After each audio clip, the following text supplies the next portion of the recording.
Ya, untuk yang pertama ini ya kita masih mencari-cari untuk teknis yang efektif dan efisien ya, karena ini hari puasa, jumlah personil kita juga terbatas untuk melaksanakan kegiatan ini.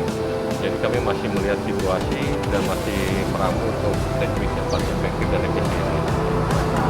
Personilnya setiap satu fluk ya, ini kan dibagi 3 shift.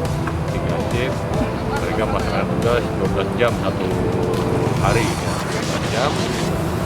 Jadi ada personil sekitar 86 untuk gabungan dari TNI, dari Polri, dari instansi terkait